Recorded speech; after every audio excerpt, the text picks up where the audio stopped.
Kita ngundang orang sekitar, sama pedagang-pedagang yang tadi sama satpam itu juga datang, kurang lebih ada 30 orangan lah, atau 20 orang lebih. Itu semua ngeliat Bang, nyaksiin. Pintu itu gedor kayak ada yang buka, padahal nggak ada orang di dalam. Serius, saya nggak bohong. Itu kamar yang ditempatin. Itu kamar yang ditempatin si cewek itu. Kesini.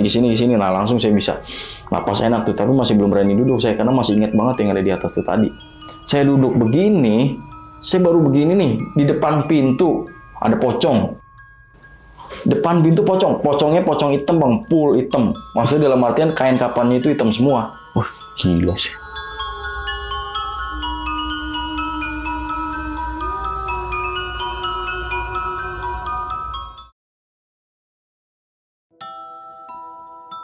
Assalamualaikum warahmatullahi wabarakatuh. Balik lagi nih di channel Kisah Tengah Malam bareng gua Saputro Kristiansyah. Seperti biasa nih, gua udah menghadirkan narasumber nih yang bakal menceritakan pengalaman horornya saat menjaga kos-kosan di daerah Jakarta Timur. Kita sapa dulu aja nih, sebelah gua udah ada Bang Rizky. Halo Bang. Halo.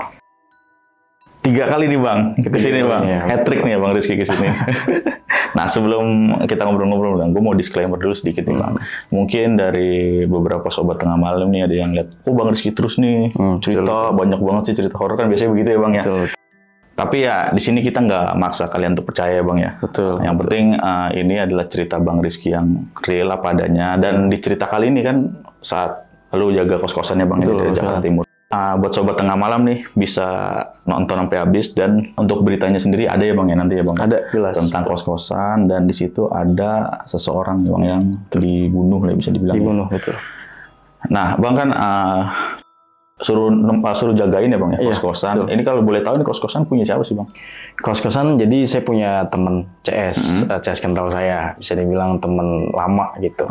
Bapaknya itu yang punya kos-kosan itu. Oh berarti punya teman bapak jaga, lu. betul. Punya teman bapak lu, sorry. Bapaknya temen lu. Ya salah. Dan ini kan lu jaga ya. Itu kalau boleh tahu berapa tahun apa berapa bulan itu? Jaga sih nggak lama, karena pas saya udahinnya itu karena pas kasus pembunuhan itu. Kurang lebih itu 5 bulan. 5 bulan? Berarti itu 5 bulan. kasus saat di situ lu jaga tuh? Iya, jadi pas awal-awal bulan aman, sampai pada akhirnya ya viral kejadian pembunuhan itu. Oke. Dan emang sebelum kasus ini ya, kan ada emang kasus pembunuhan ya.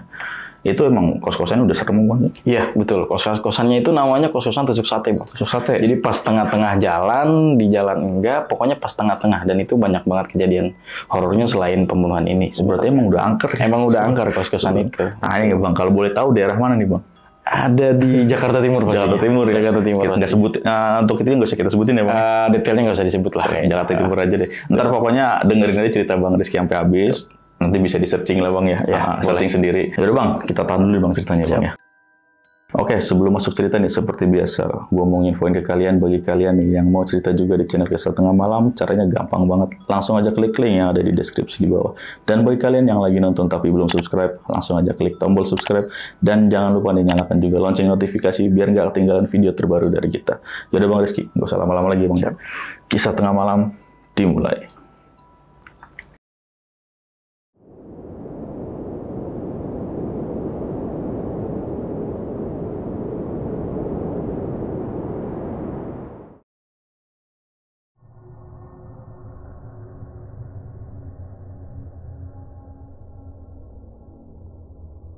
Oke Bang, jadi gimana tuh Bang ceritanya Bang? Oke, awal mulanya saya ceritain ini detail ya Bang ya. Oke. Petro ya. Jadi saya punya temen nih, teman dekat bisa dibilang waktu itu sempet satu universitas bareng gitu ya, satu anak kuliahan bareng. Terus papanya ini nanya nih sama si anaknya, namanya si Ivan. Apa namanya, ada temen gak yang bisa dipercaya untuk jaga rumahnya yang ada di daerah Jakarta Timur? Tapi yang nggak mau percaya gitu. Oh ada nih namanya Rizky gitu, saya bilang. Oh ya udah, coba ajak ke rumah gitu. Saya diajak tuh ke rumahnya. Terus ngobrol-ngobrol di situ. Oh ya udah Pak, saya sanggup. Waktu itu kita nggak ngomongin harga lah gitu, maksudnya dalam artian saya karena teman gitu kan, ya udah siapa, saya bilang kos-kosan ini nggak ada CCTV-nya Ki, bilang oh siap Om, saya bilang. Jadi yang penting saya percayakan kamu untuk jaga kos-kosan ini khusus perempuan. Oh khusus perempuan. Jadi khusus perempuan kos-kosan itu Bang, tapi karena kan perempuan-perempuan sekarang nggak bisa kita tebak seperti apa. Jadi tetap mereka kalau misalkan malam atau gimana ngumpet-ngumpetin cowok mereka. Iya. Gitu.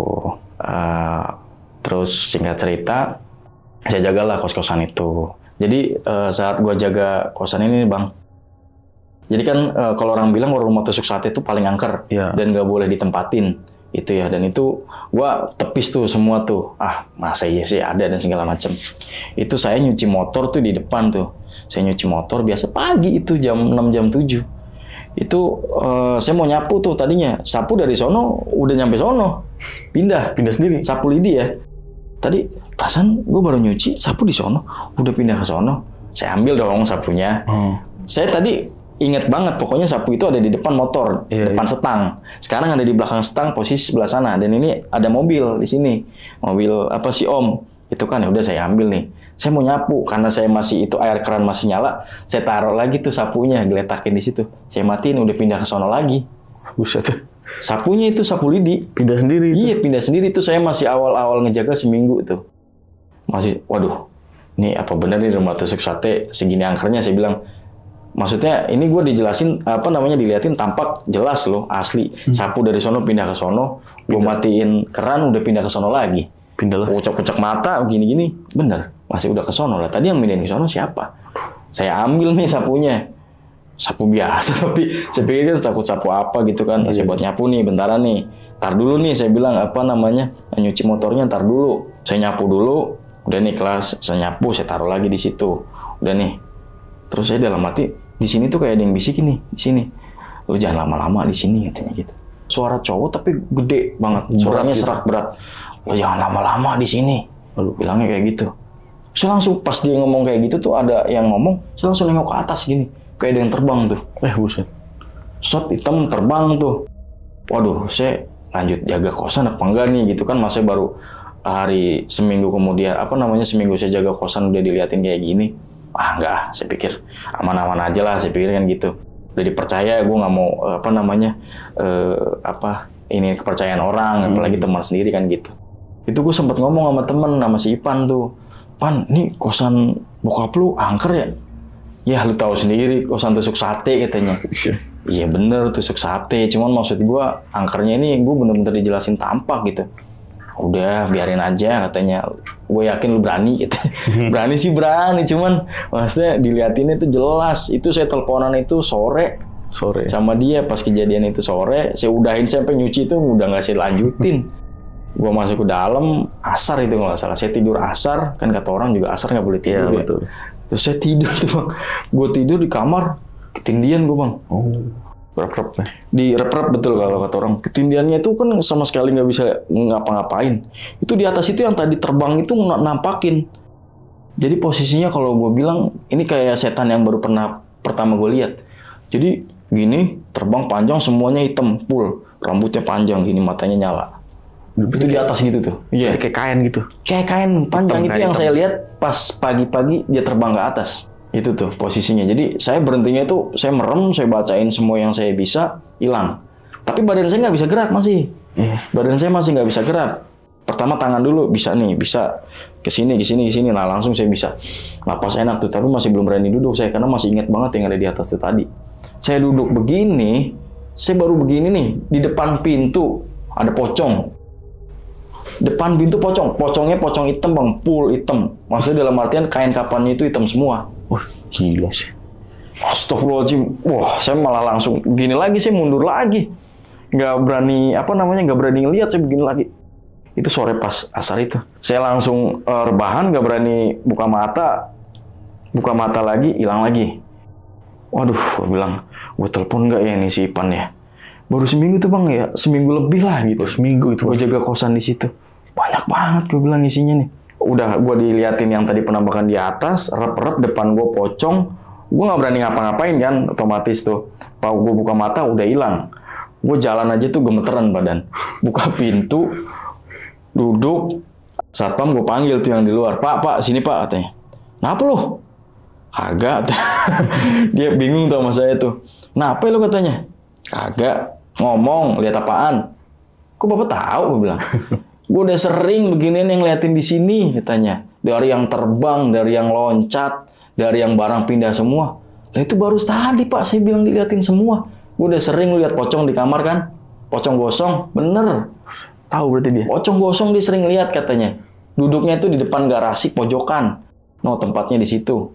Saya baru aja dilihatin Pak, katanya. Gue bilang gitu kan. Waduh, lu mah udah ntar juga kebiasa katanya. Ini rumah tusuk sate banyak isinya. Dia bilang. Di depannya itu kan got.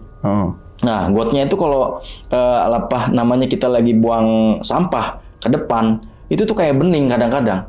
Tapi kadang-kadang suka hitam lagi. Langsung. Itu gua pokoknya ngalamin itu di minggu-minggu pertama. Tapi udah kesiniannya gue udah bodo amat. Oh. Udah nggak ngegubris apa yang ada di dalam deh. Iya. Itu. Itu kayak kenalan aja ya? Ya mungkin bisa dibilang kenalan. Karena posisinya emang benar-benar rumah tusuk sate begini bang, tengah-tengah. Jalan gede, di bawahnya jalan pertigaan. Pas banget tengah begini. Tusuk sate. Dan itu kalau malam itu emang nggak boleh dinyalain lampu. Harus dari mati. Yang punya rumah. Itu dari yang punya rumah sendiri. Gue nggak tahu itu kenapa. Karena buat hemat atau gimana saya nggak tahu. Ya karena emang gelap. Jadi cuma ada penerangan itu kamar kosan sama lampu ruang utama depan. Jadi kalau dari depan itu menjorok ke dalam itu nggak kelihatan lampu sama sekali. Kelihatan lampu kalau kita udah masuk ke dalam. Nggak boleh diterangin sama sekali. Jadi anak-anak parkir di depan itu posisinya gelap. Juga kalau misalkan ada lampu motor ya baru kelihatan terang. Si Om kan juga kalau parkir mobil mungkin kan seminggu sekali. Bisa dibilang ke situnya mungkin kontrolnya seminggu sekali. Doang. Iya. Nah, besoknya tuh Bang, hari keberapa tuh saya lupa ada pokoknya masih baru lah saya ngejagain. Si Ivan datang. Nemenin saya. Lu ntar malam tidur sini deh. Saya bilang gitu kan nemenin gua biar lu tahu. Gua semenjak lu belum jaga sini gua yang jagain. Jadi sebelum dia itu saya ngejagain dia karena gua nggak sanggup makanya bokap gua nyuruh orang gitu. Gua dari yang pocong gosong, dari yang kelelawar kayak setan kayak kelelawar.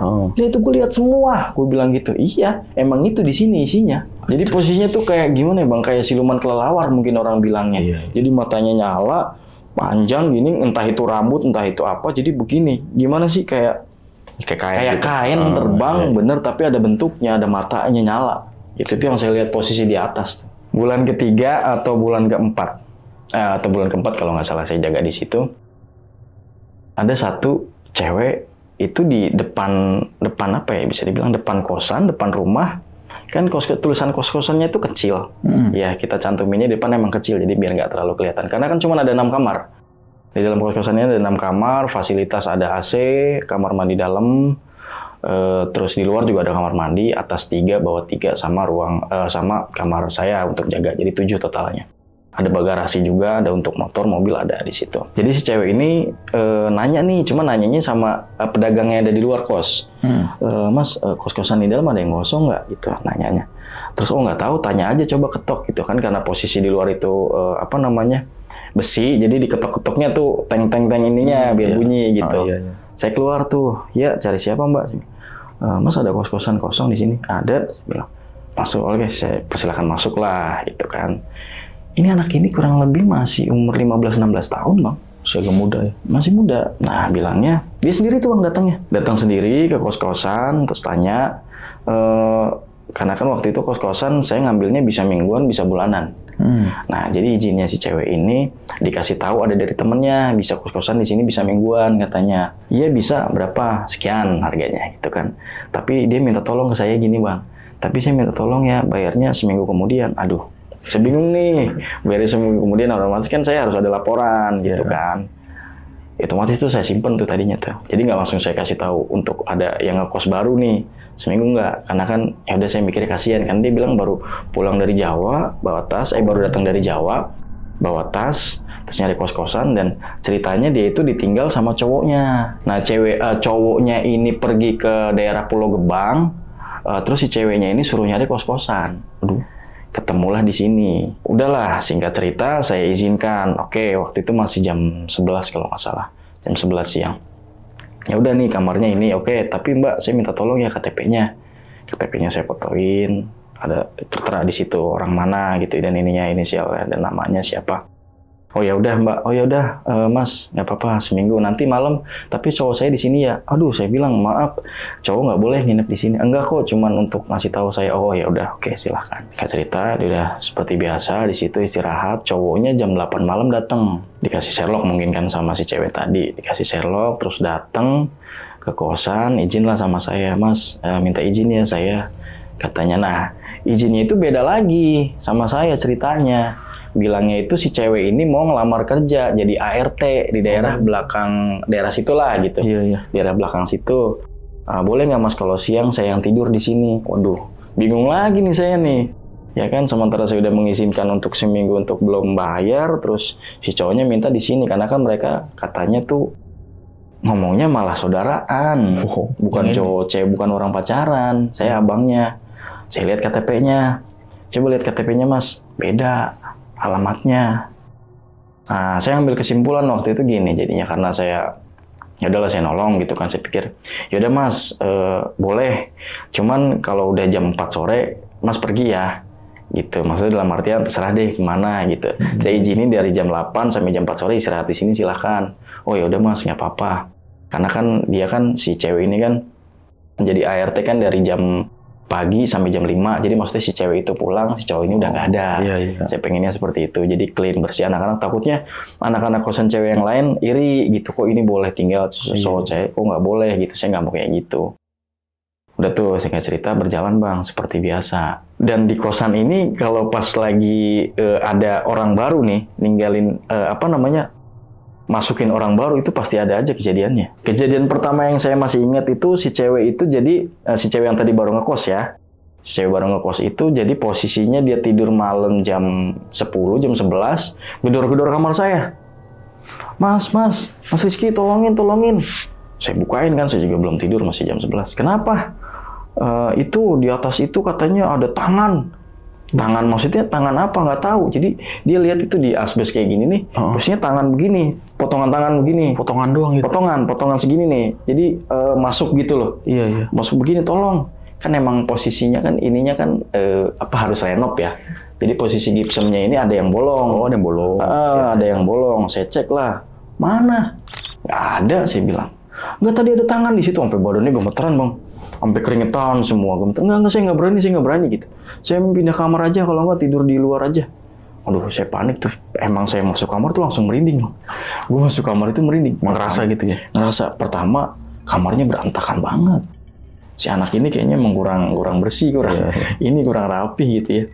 Berantakan banget. Kedua, baju-baju kotor itu di pojokan. Jadi kan fasilitas di situ kan kasur, spring bed yang kecil yang untuk satu orang sama lemari. Nah, pojokan di situ ada meja sama bangku. Meja biasanya kalau di situ untuk orang-orang yang kerja itu untuk laptop. Nah, posisinya di atas di situ tuh. Jadi baju-baju ditumpukin di situ sama dia tuh. Berarti di atas baju kotor. Di atas baju kotor, betul. Di atas baju kotor, bisa dibilang mohon maaf ada daleman segala macam ada di situ, Bang. Iya, ada di situ. Nah, posisi itu di situ tuh pojokan. Tangannya bilang begini tadi. Mau kayak mau ke bawah gitu, cuma sepotong doang segini. Saya bilang udah nggak ada apa-apaan gitu. Emang itu sering bocor juga sih. Jadi rembesan dari luar kalau hujan gede itu sering rembes di situ. Udah tuh dia nggak mau tidur tuh Bang. Sampai jam 12 saya temenin, saya main game di luar kan tetap nggak mau tidur dia. Jadi ada sofa gini kecil di luar, dia mau tidur di situ. Terus sofa. Itu saya buka pintu kamar itu sengaja saya buka. Itu mungkin entah tanda atau apa ya. Iya. Jadi baunya tuh selalu bau melati. Kamar itu tuh selalu bau melati. Nah, jadi di kamar atas anak-anak pada teriak juga tuh pas bau melatinya itu. Katanya, bang kok kayak bau ini ya? Bau orang meninggal, dia bilang kayak gitu. Itu kalau nggak salah 12 hari atau 2 minggunya si cewek ini meninggal. Itu kejadiannya. Jadi anak-anak atas tuh pada turun. Baunya tuh nyengat banget, Bang. Baunya nyengat banget sampai anak-anak atas tuh pada turun. Kalau nggak salah waktu itu ada 3 cewek yang turun. 3 yang udah pada pulang kerja ya, karena kan kebanyakan di situ rata-rata kerjanya di mall SPG. Turun ke bawah terus pada nggak berani, kan ada satu lagi tuh satpam yang di luar. Kalau masih jam 11 masih belum pulang, tapi kalau udah jam 1 mereka gantian pulang karena kan nggak sampai malam banget yang jaga satpamnya. Ke dalam tuh masuk. Kenapa katanya? Ini Om, pada nyium bau melati, bawa orang meninggal. Saya bilang gitu. Emang iya? Coba deh cium. Terutama kamar itu. Yang kecium banget. Yang dilihat tadi ada penambangan tangannya itu. Nah, jadi si cewek ini Bang, gue lanjutin ya, skip ke 12 hari ke depan. Jadi ceritanya, kalau orang bilang kan kalau misalkan orang mau meninggal tuh banyak pertanda. Iya. Ya Bang ya. Nah, jadi 12 hari itu yang tadi gue bilang anak-anak nyium bau melati dan segala macam. Kalau gue boleh perpanjang persedikit ceritanya itu, si cewek ini akhirnya meninggal Bang. Dibunuh sama cowoknya. Si yang ngekos tadi. Inisialnya M. Inisial M. Inisialnya M. Dibunuh sama si cowok tadi, masalahnya asmara. Masalah asmara. Masalahnya asmara. Terus jadi gini Bang, kalau gue ceritain lagi awalnya, si cewek ini pacaran sebenarnya sama si cowok tadi yang ngebunuh itu. Dan yang ngebunuh itu di kamar. Di kamar itu? Ngebunuhnya itu di kamar. Dan ternyata tahu nggak? Itu cewek itu lagi ngisi Bang. Lagi hamil? Lagi hamil usia 3 bulan. Iya. Usia 3 bulan dia hamil dan pas di kosan itu diracun dulu sama cowoknya. Jadi dikasih obat biar kalau misalkan orang sekarang bilang itu biar janinnya keluar isi. Itu pengen ngebunuh si anak yang ada dalam isi. Mungkin kita nggak tahu lah itu emang bener si cowoknya yang lakuin atau enggak, saya nggak tahu sih sebenarnya. Saya nggak mau selidikin itu lebih lanjut. Pas kejadian si cewek itu dibunuh, itu di berita media juga banyak kok, jelas kok terpampang real gitu. Mayatnya dibuang ke ada sebuah jalan di Jakarta Timur juga. Itu dibuang di sana, digebukin Bang. Digebukin? Karena pengen ngebuang jejak untuk yang ada dalam perut. Mau ngeluarin bayi? Ngeluarin bayinya, betul si cowok ini. Nah, selidik, polisi bilang ada 3 tersangka. Satu tersangka utamanya si cowok tadi udah ketangkep. Yang satunya lagi udah ketangkep, yang satunya masih belum. Itu, jadi masih belum yang satunya. Nah, makanya di kos-kosan ini, sekarang ini kita masih tinggalin kurang lebih 1-2 bulanan. Itu kurang lebih anak-anak yang diteror itu di kamar itu. Jadi kamar itu kan kita kosongin nih. Iya. Bisa dibilang waktu besoknya terus kita ngajiin gitu kan, tetap aja Bang. Masih banyak gangguan. Masih banyak banget. Kita kan tahu anak itu ada udah ada bayi kan, bisa dibilang sebulan dia ngisi. Maksudnya sebulan dia ngisi kos-kosan gitu kan.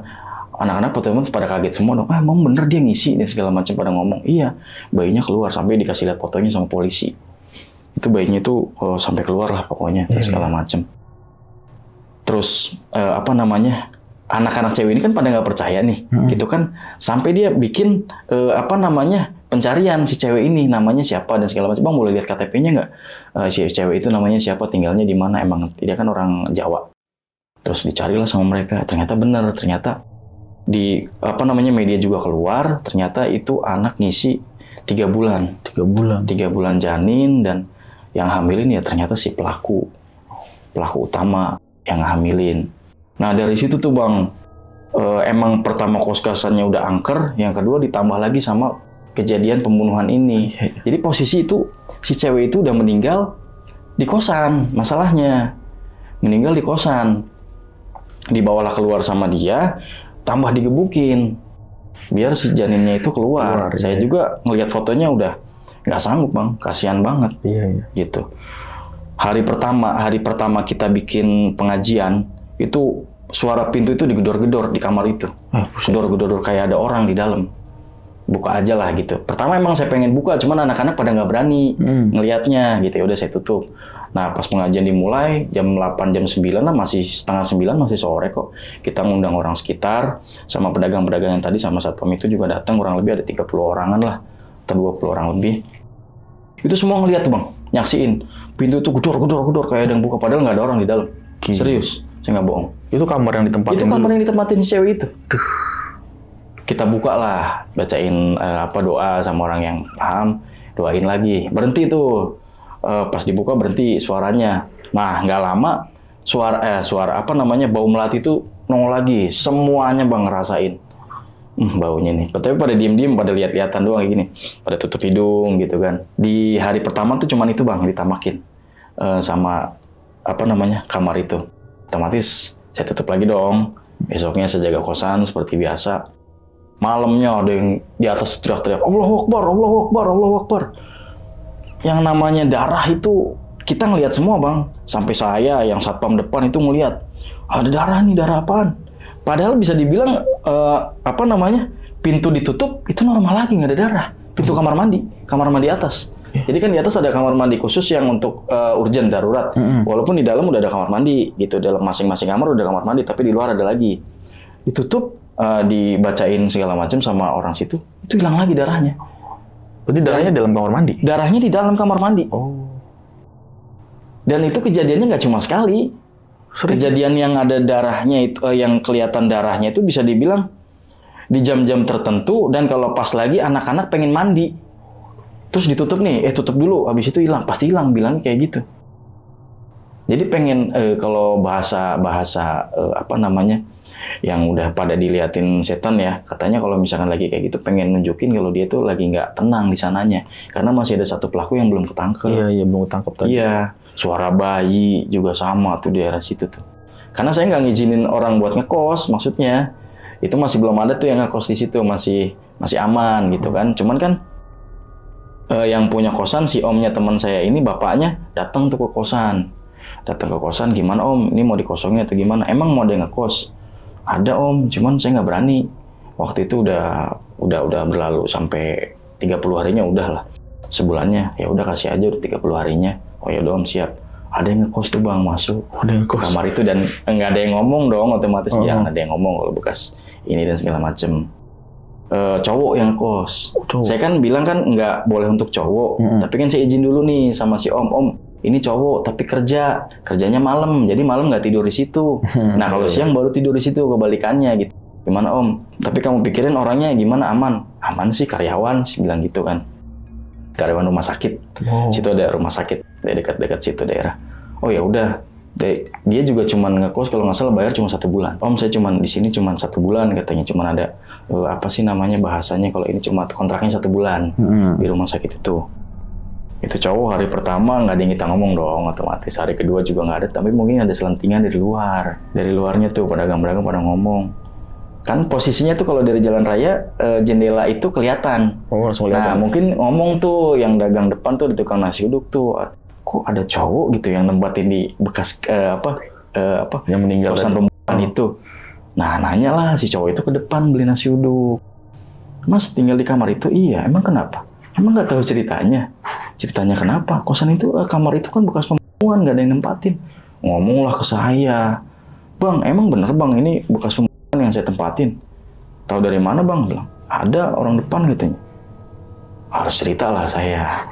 Cerita, oh pantesan bang, setiap hari saya kayak orang dicekek katanya. Jadi dia nggak cerita tuh kalau di dalam itu ada isi penampakan segala macam, dia nggak cerita karena dia bukan orang Islam, non Muslim.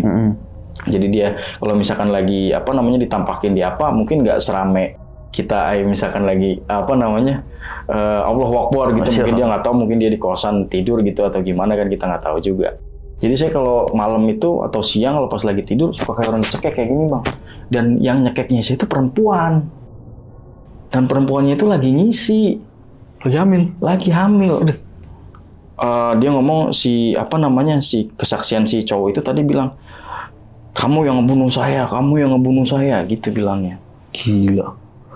Tapi posisi mukanya udah hancur. Bilangnya rambutnya panjang. Si cowok itu bilangnya kayak gitu. Kalau berhentinya itu kalau si cowok itu lagi megang sesuatu, saya nggak itin ya. Jadi megang sesuatu dia baru berhenti. Jadi digebuk-gebukin ke ininya baru hilang. Si cewek itu si setan itu baru bilang, bang pokoknya saya nggak mau lagi di sini. Tenang aja bang, udah kita iniin kok. Nggak ada lagi kayak gitu-gitu. Insya Allah nggak ada, saya bilang. Tapi karena dia udah bayar 1 bulan, jadi otomatis dia mau nggak mau nempatin terus-menerus. Hari selanjutnya nggak ada lah, mungkin bisa dibilang, atau dia nggak cerita, saya nggak tahu. Terus pas yang lagi ramenya itu dia lagi libur, kita semua otomatis di rumah bang. Kita semua di rumah, saya juga di rumah, anak-anak pada di atas semua, pada libur lah. Otomatis di situ kurang lebih ada 5-6 orang yang libur. Itu masih kejadian maghrib. kejadian maghrib, kita semua kan lagi pada ngobrol kayak gini nih, di sofa, punya obrolan masing-masing gitu kan, yang satu lagi ngomong bisnis, yang satunya lagi ngomong kerjaan. Nah di kamar itu tuh kayak ada yang lempar barang, ceger gitu di kamar itu, karena kan posisinya kelihatan dari situ. Jadi posisi sofa tuh di sini, kamarnya di situ. Ngelewatin sofa dulu untuk ngelewatin itu, depan pintu utama. Apaan tuh? Waduh, saya udah merinding lagi nih, saya bilang, waduh ini bikin ulah lagi nih, saya bilang kan. Bang, buka aja pintunya. Lo aja yang buka, nggak berani dia. Akhirnya saya yang buka tuh, anak-anak cewek apalagi. Udah buka aja, buka. Dia saya buka nih. Jadi bantal gede kayak gini, bulat, itu udah di depan pintu. Udah ngelempar. Udah dilempar. Udah di dalam, padahal nggak ada orang. Kayak misalkan kita lagi ngumpul gitu, mungkin berisik. Mereka nggak, mungkin ya, ini mungkin nggak terima kali gitu, berisik. Dan emang ada si cewek itu ngobrolin. Yang meninggal lagi ngomongin dia, meninggalnya nggak benar kali, segala macam, anaknya gimana ya dan segala macam. Pas ini itu lempar bantal ukuran segini ke pintu, jadi bantalnya geletak di situ, kelihatan. Gimana lagi nih kita nih, apa mau bacain doa lagi apa gimana? Saya bilang kan satpam waktu itu libur lagi, nggak ada nih. Saya bilang udah yang dituain nggak ada nih, cowoknya juga nih. Saya inisiatif waktu itu, jadi inisiatifnya gini bang, bang ini kita semua ngeriung nih. Ini kan kosan semua udah pada tahu ya, di sini banyak penampakan dan segala macam gitu. Coba tolong untuk dijaga ngomongnya, gitu saya bilang. Dijaga ngomongnya, terus kalau misalkan udah tahu nih bang, lu kan udah tahu nih, ini ada isinya. Jangan ngarah-ngarah yang ke arah situ ya, maksudnya jangan ngomong-ngomong yang kayak gini. Pas gue lagi ngomong kayak gitu bang, pas gue lagi ngomong kayak gitu, tau nggak apaan? Nangis. Tuh gue merindingnya banget nih. Bayi nangis kenceng. Buset. Bayi nangis kenceng banget dan semua denger. Malah pada teriak, malah pada nggak jelas. Gue keluar buka pintu, semuanya pada keluar kan. Waduh, mau pada gimana nih? Si abang tadi masih mau pengen masuk ke kamar, dia bingung kan. Bayi nangis itu dari situ. Bayi nangis gimana sih? Suaranya kenceng. Mungkin kalau orang penunggu sana, mungkin arwah sananya mungkin masih belum tenang mungkin ya segala macam kan, walaupun udah kita doain karena masih ada satu pelaku itu yang belum ketangkep. Dan itu yang digebukinnya tuh bareng-bareng si inisial M ini, si cewek ini. Semua pada keluar bang, sampai pintu garasi dibuka, sampai orang pada bingung kenapa? Ada bayi nangis, padahal nggak ada bayi. Di depan itu ada orang baru pulang, kalau nggak salah waktu itu ada orang baru pulang ngaji, terus masuk tuh bang, pakai sorban tuh dia tuh. Masuk ke dalam, 2 orang apa 3 orang tuh. Coba mana, kenapa? Saya ceritain lah masalah ini. Dia bukan penghuni sini otomatis. Si orang yang pakai peci sorban ini tuh. Masuk ke dalam, astagfirullahaladzim. Kenapa pak katanya? Ini bekas, ini. Saya bilang, iya pak, betul. Jadi menurut si orang yang tadi ini, si bayinya itu masih ada di situ bang. Jadi yang meninggal itu pada saat itu digebukin itu si ceweknya duluan. Nah bayinya itu masih hidup ya. Nah bayinya itu pas meninggal pas ditonjokin begitu, pas yang udah dibawa ke jalan raya pinggir tol itu. Itu di media ada kok jelas semua, bisa lihat realnya gitu. Jadi kita semua tuh bingung bang, maksudnya dalam artian mau tetap nempatin kosan ini atau enggak gitu. Sementara di kosan yang selalu bikin ulah itu ya kamar itu. Satu kamar itu doang. Iya, selalu kamar itu yang bikin ulah gitu ya. Pokoknya terakhir yang tadi saya bilang itu, datengin orang 3 itu, kita semua ngeriung lagi nih, dibacain lagi surat-suratnya, tapi yang panjang-panjang sama dia. Pas saya minta tolong pak kalau bisa, ya udah, sini saya kita bareng sini baca-baca doa yang kalian bisa. Terus itu posisinya tapi harus masuk ke dalam, karena kan waktu kita pengajian pun kan di luar kamar, nggak ada yang berani masuk walaupun pintu dibuka. Nah saya disuruhnya masuk sama anak-anak perempuan yang di atas tuh, yang tadi suruh pakai mukena segala macam bawa ke situ. Tapi yang penting ingat satu, jangan mikirin dan jangan ngomong yang ada di sini, karena dia dipikirin pun langsung bisa dibilang nampakin, bisa tahu lah ya, nunjukin betul. Mau kita ngomong bayi, mau kita ngomong si inisial M ini, mau kita lagi ngomongin pembunuhnya, nah dikasih tahu lah sama si bapak yang tadi 3 ini pakai peci. Masuk kurang lebih tuh kita setengah jam, terus ada salah satu orang yang pakai peci, entah ustadz atau siapa saya nggak tahu, nunjuk satu titik di situ bang. Nih bayinya di sini. Wah si cewek belakang pada histeris. Kenapa gitu kan, pada bilang. Nih di sini nih. Jadi dia nunjukin penampakan kayaknya bang.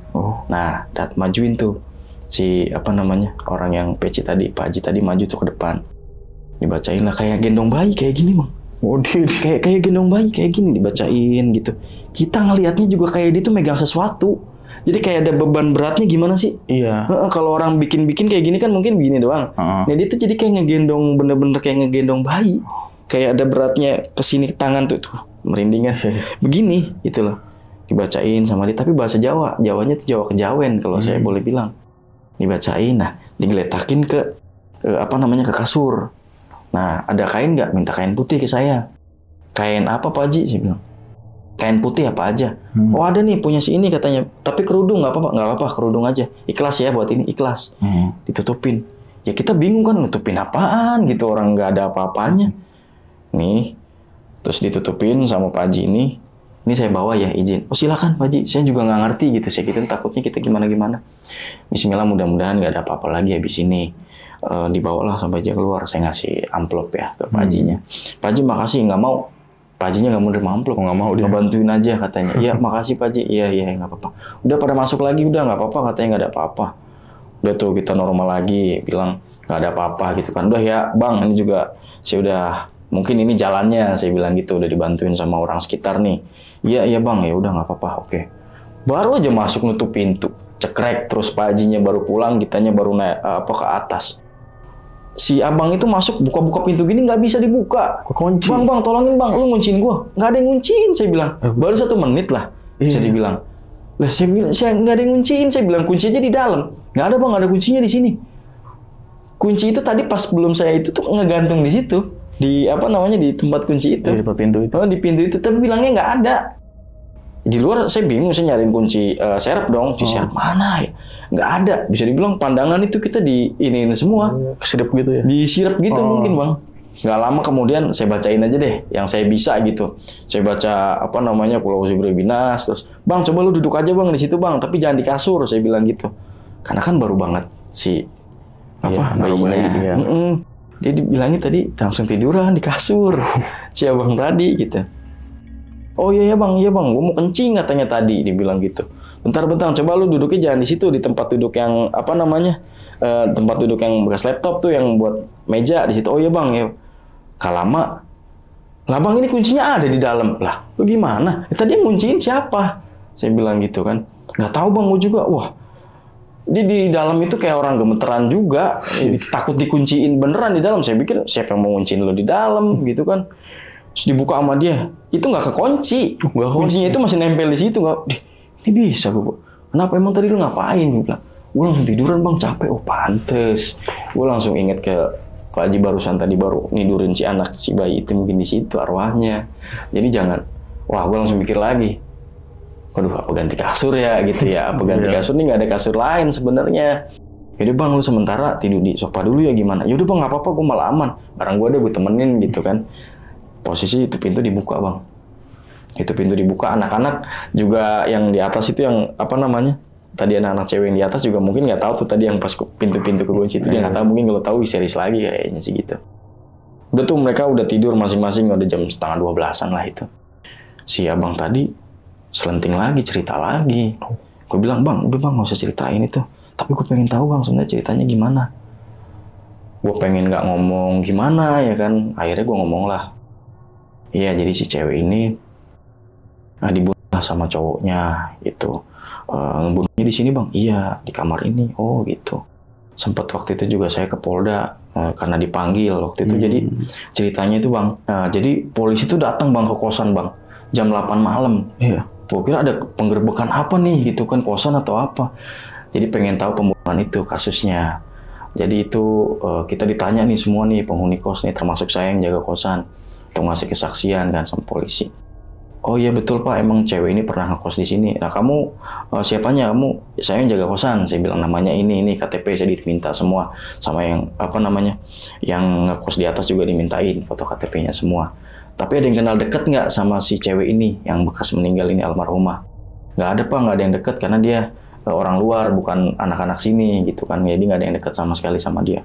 Oh gitu, tapi nanti besok kalian datang ya ke Polda. Satu-satu bang disuruh ke Polda waktu itu. Suruh jadi saksi ya? Suruh jadi saksi. Saya, dan itu nggak boleh barengan, harus satu-satu. Jadi di jam tertentu, karena kalau sistem kepolisian saya nggak tahu ya seperti apa. Karena di tempat ruangan itu Ditanya lah masing-masing satu-satu. Nah, ditanya itu sama polisinya itu indikasi pembunuhnya itu ada 2 versi. Yang pertama, si korban itu, si perempuan yang inisial M itu udah meninggal di kosan, sama meninggalnya di jalan, meninggalnya di luar. Yang pasti digebukin ini. Yang pasti digebukin sama si pelaku itu. Nah, otomatis kan pelaku nanya saya nih, saya sebagai yang jaga kosan, emang kamu kenal nggak? Nggak, Pak. Saya bilang saya nggak kenal sama sekali. Nah, cowoknya kamu kenal, dekat sama kamu? Nggak pernah sama sekali, saya bilang. Emang di kosan itu nggak ada CCTV? Nggak ada, Pak. Nggak ada CCTV, memang nggak ada. Terus di depan itu ada CCTV, Bang. Di depan warung kecil. Jadi ngarahnya pas ke kosan, cuman kan ada jalan raya juga tuh di situ. Nah, itu kelihatan tuh si cowoknya itu masuk jam 7 malam atau jam 8 malam. Masuk, terus ceweknya itu jadi kayak posisi orang tidur digandeng gini. Oh, iya. Mungkin itu kejadiannya mungkin udah meninggal, Bang, si cewek itu. Udah diracun ya? Udah diracun. Oh, itu. Terus dibawa keluar. Nah, itulah yang pembunuhan dihajarnya itu di luar. Jadi bukan di kosan ini. Tapi kan posisi si cewek itu udah meninggal di kosan. Iya. Pas masih udah ngisi itu masih udah di kosan, Bang. Jadi banyak penampakannya itu ya mereka bilang dari kosan ini. Dimintalah satu-satu keterangan kan sama polisi, nggak ada yang kenal dan segala macem. Tapi masih olah TKP tetap, Bang. Olah TKP itu kalau nggak salah 1 minggu. Itu kita nggak ada yang berani tidur. Karena kan pertama ya takut sama polisi. Kedua ditanya itu benar-benar ini banget ditanya, detail banget, interogasinya benar-benar detail, Bang, sama polisi. Dan itu polisinya nanya saya, terus nanya satpam yang di depan, bener nggak kenal Pak. Soalnya satu-satu itu ditanya semua sama polisinya. Sampai yang cewek di atas itu nangis karena nggak sanggup ditanya gitu. Pak, saya udah terlalu banyak pertanyaan, Pak, tolong jangan tanya saya lagi, bilangnya seperti itu kan. Udah banyak ini saya bilang. Jadi dia malah nggak, ini kan nangis itu cewek. Ya udah Pak, udahan aja, kasihan. Ya udah. Pokoknya itu 1 minggu di olah TKP segala macem, karena kan mungkin kejadiannya nggak di situ, nggak di rumah itu ya. Jadi tapi tetap polisi bilang meninggalnya itu udah di situ. Jadi diracun duluannya itu di situ. Si cowoknya ini. Iya. Jadi usut punya usut. Jadi ceritanya itu cewek itu dipekerjakan nggak benar, Bang, sama si cowok ini. Dipekerjakan nggak benar sampai akhirnya dia ngisi. Gitu. Nah, si cewek itu sempat nggak mau gitu untuk kerja lagi. Tapi dipaksa sama si cowok ini sampai dikasih minuman yang ada isi racunnya. Jadi polisi bilangnya kayak gitu. Itu realnya, cerita asli. Versi polisinya, gitu Pak. Saya juga baru tahu, Pak. Saya bilang, iya. Jadi kamu nggak tahu nih keseharian si cewek ini kerjanya apa? Kan kamu yang jaga kosan. Saya nggak tahu, Pak. Saya bilang, karena jadi si cewek itu kalau misalkan pulang nih, terus sejam kemudian pergi lagi. Itu jadi yang tadi untuk ART itu alibi dia doang. Alibi doang. Alasan dia doang, Bang, sebenarnya. Nah, si cowok itu kan kalau misalkan siang itu kan ada di rumah, ada di kosan tuh. Dia tidur, tapi kalau pas lagi si ceweknya ini masuk, dia keluar. Ngerokok, ngobrol sama saya. Ya, gimana bro? Katanya, iya sehat, Bang. Tuh cewek lo udah balik. Iya, katanya libur. Tapi padahal dalam artian, dia tuh nggak kerja ART sebenarnya. Dipekerjakan nggak benar sama si cowoknya ini. Itu kasian amat ya. Iya, Bang, jadi kita semua tuh tahu juga pas polisi ngomong, nggak ada yang tahu kalau ternyata latar belakang si cewek ini dia kerja nggak bener. Dia dikerjain lah sama si cowok ini tadi, pacarnya. Yang ngaku ke saya itu pas awal itu malah bilang abangnya, keluarganya, masih saudara. Nah, Bang, tadi kan lu jaga di kosan lah, kita sebut dari Jakarta Timur aja lah, nggak usah sebut itu ya, Bang, ya. Tahun berapa itu, Bang, kalau berapa? 2021, Bang. 2021, belum lama. Bisa cek nanti ya 2021 ya. Sobat Tengah Malam nih. Kita nggak mau nyebut ya, Bang, nama daerah kontrak. Tapi mungkin orang Jakarta Timur mungkin ada yang paham, mungkin, Bang. Mungkin ada yang paham. Karena emang udah terkenal lah ya. Terkenal banget. Dan untuk kos-kosannya sendiri, berarti itu lantai 1 3 kamar, lantai 2 3 kamar. Lantai bawah 4 sama ruang jaga. Ruang jaga ya. Untuk saya. Dan yang meninggal itu di lantai 1. Lantai 1. Itu kalau boleh tahu ini kan kamar 3 nih, 1 2 3. Itu yang mana tuh? Yang bawah 4. Jadi Mas, tempatnya yang mana itu yang meninggal? Jadi pintu utama belok kanan tuh. Itu kamarnya, kamar saya sebelah nama dia. Sebelah nama dia. Berarti bisa dibilang kamar pertama. Kamar pertama, betul. Jauh tuh. Berarti yang ngaji itu di depannya itu. Ya, pas awalnya saya di depannya karena anak-anak nggak ada yang berani masuk. Nah, pas yang tadi datang Pak Haji untuk ke dalam itu harus masuk kita semua. Oke. Itu. Kalau yang pas tahlilan itu? Pasalnya di luar. Di luar itu. Kita di luar. Pas di depan kamar satu. Di depan kamar, tapi kamarnya dibuka. Itu nah pas yang ditutup yang kita pengajian kedua, yang anak-anak pada lihat itu. Ya, tapi kondisi ditutup, gitu. Bener. Nah yang ketiganya itu melakukan pengajian ketiga pas kita semua keluar dibubarin sama ada itu. Kacau sih. Nah penghuni kos-kosan ini pernah ada nggak ngeliat sosok si almarhum ini kecuali si cowok yang tadi? Sering diliatin itu bayi bang. Oh bayi. Bayi nangis sama penampakan cewek gendong bayi. Cuman yang paling sering banget ya bayi nangis ya. Suara bayi nangis. Suara bayi nangis. Sama darah itu yang sering di kamar mandi. Oh, kamar mandi ya. Tadi untuk kamar mandi luar itu yang di atas doang berarti? Di atas ada 2. Ada 2 kamar mandi. Di atas ada 2, di bawah ada 1. Oh, itu yang kamar mandi dalam kan nih? Kamar mandi dalam semua ada masing-masing. Cuman itu kamar mandi urgen masuknya. Karena kan rumahnya bisa dibilang rumah lumayan gede. Itu cuma 2 lantai. Kamar mandinya itu ada semua. Berarti di luar buat urgen doang lah. Iya, yang di luar yang buat urgen. Dan yang sering ada penampakan darah itu di atas. Kamar atas. Oke. Sama yang pocong gosong itu di atas juga sering. Cuman anak-anak itu jadi nggak pernah cerita ke kita karena kan mungkin saya pas lagi waktunya di luar jaga di luar, terus mereka lagi di rumah. Pas lagi mereka ngomongnya di di kerjaan mungkin ceritanya dan nggak ngobrolin di kosan. Tuh, jadi cerita sama saya bang sering bang diliatin. Nah itu cerita mereka itu pas sudah kejadian pembunuhan. Oh, sebelumnya berarti nggak pernah cerita itu? Sebelumnya nggak pernah cerita, tapi mereka emang sering di atas itu sering teriak-teriak mereka. Saya pikir, teriak anak cewek biasa. Sebenarnya itu mereka lagi dinampakin si pocong gosong itu. Dikiranya cewek-cewek ngobrol gitu. Saya pikir gitu. Ternyata ketakutan. Nampakin pocong gosong itu adanya di pojokan bang, pojokan guci sebelah situ. Karena ada kulkas bareng juga tuh ada guci di situ. Sukanya di situ. Pocongnya itu gosong, kapannya gosong semua. Semua hitam semua. Semua hitam full. Nah, gitu. Tahu nggak bang? Ini tuh kosan bekas apa? Kenapa bisa itu? Apa karena tusuk sate doang nih? Iya. Saya tahunya karena tusuk sate sih bang. Betul. Sebelumnya itu nggak tahu ini kos-kosan bekas. Sebelumnya itu jadi pas saya sebelum jaga kos-kosan itu nggak ada, kosong maksudnya. Oh, nggak si Ivan itu nggak ngomong sama saya juga. Ternyata kalau dulunya ini udah dikos-kosin, terus pada nggak berani karena nggak sanggup, yang jagainnya nggak sanggup. Yang kos-kosannya itu, yang jaga kos-kosannya nggak disanggup. Yang otomatis bubar semua juga gitu, yang kosnya juga. Yang kosnya juga bubar. Yang kosnya juga bubar. Berarti setelah si Ivan jaga ini kan dia keluar tuh nggak kuat. Berarti itu kosong itu. Kosong selama 1 tahun kosong. Oh, buset. 2020 itu kosong. Makanya dia minta cari teman lagi yang bisa dipercaya untuk siapa yang sanggup di situ, karena kan nggak ngomong. Di awal kalau kosan ini ada banyak isinya di ini kan otomatis nggak ngomong dia. Gitu. Nah saya lah suruh maju, kan emang temannya dia banget. Si Ki aja nih berani kayaknya dia orangnya. Dikerjain namanya. Iya, ternyata saya tuh. Bener. Nah, ini kan tadi gue sempat agak penasaran nih Bang, yang si inisial M. Inisial M. Tadi kan lu bilang dia datang sekitar umur 15-16. Kok bisa punya KTP dia, Bang? Iya, nggak tahu deh, Bang. Soalnya si cowoknya itu usianya 18, beda 2 tahun. Oh, lebih tua. Jadi nggak tahu itu KTP palsu bikinan dia, saya nggak tahu. Karena terteranya jelasnya itu cuman beda dusun. Beda dusun. Soalnya kan KTP saya gini ini, cuma beda dusun di sini. Cuma dia ngakunya tuh keluarga, saudaraan. Iya bang, kita cuman beda kampung doang, tapi masih ponakan saya atau siapanya gitu. Padahal mereka itu pacaran. Tapi nggak ngecek itu umurnya itu. Di siapa? Lu nggak ngecek umurnya si cewek ini? Iya, si cewek ini 16 tahun. 16 tahun? Kok bisa punya KTP? Ya makanya saya nggak tahu.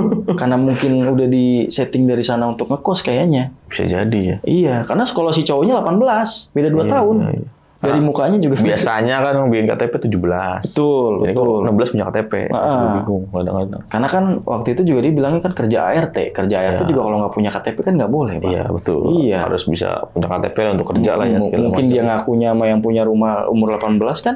Dia juga nggak tahu. Betul bener. Juga. Karena kan saya cuma minta KTP-nya doang, habis itu diambil lagi. Saya cuma ada foto di HP-nya sama pas lagi saya motoin. 2 itu untuk laporan ke si Om. Gitu. Yang sobat tengah malam jangan minta fotonya ya, nggak bakal kita kasih nih, nggak bakal kita kasih. Dan sebenarnya kasihan ya dia, jadi kayak semacam dijual ya, segala macam sama si cowok ini. Sama si cowok ini. Tuh sampai berarti pas dia nempatin kosan, itu jatuhnya udah hamil. Berarti udah hamil, karena udah kan hamil. Posisi dia ngekos itu cuma 1 bulan. 1 bulan doang. Malah bisa dibilang nggak nyampe 1 bulan, paling 3 minggu. Dan itu tadi pas ditemukan meninggal udah hamil 3 bulan. Udah hamil 3 bulan. Berarti udah hamil ya. Dia bayar kosannya itu setiap seminggu sekali rutinnya. Itu seminggu perpanjang lagi kan. Kalau logikanya kalau orang ART masa iya gajinya mingguan. Itu. Betul sih. Biasanya per bulan ya. Biasanya bulanan, betul. Aduh, oke kacau sih. Nah buat kalian yang tahu nih, silakan cari aja ya bang ya berita-beritanya. Gak usah di-spill lah di komen-komen. Emang kadang-kadang netizen bahaya nih bang. Semuanya di-spill. Semuanya di-spill ya. Kita yang deg-degan ya. Betul. Kacau. Yaudah itu tadi cerita dari Bang Rizky. Gimana pendapat kalian? Tulis di kolom komentar. Jadi ngejaga ya bang, ngejaga kos-kosan di daerah Jakarta Timur yang letaknya itu bisa dibilang strategis nih. Rumah tusuk sate. Strategis untuk hal-hal yang gaib nih. Dan nggak lama ada kasus pembunuhan ya bang. Kasus pembunuhan di kawasan itu. Kacau sih. Pokoknya yang tahu kirimin aja Al-Fatihah ya bang ya. Untuk doain si korban ini biar tenang di sana. Udah thank you banget nih bang. Siap. Udah datang yang ketiga kali di channel Kisah Tengah Malam. Ceritanya mantap nih bang nih. Dan seperti biasa nih sebelum closing ngomongin infoin lagi kalian. Bagi kalian yang mau cerita juga di channel Kisah Tengah Malam, langsung aja klik link yang ada di deskripsi di bawah ini. Ya udah segitu dulu. Gua Putra pamit undur diri. Bang Rizky juga pamit undur diri. Wassalamualaikum warahmatullahi wabarakatuh.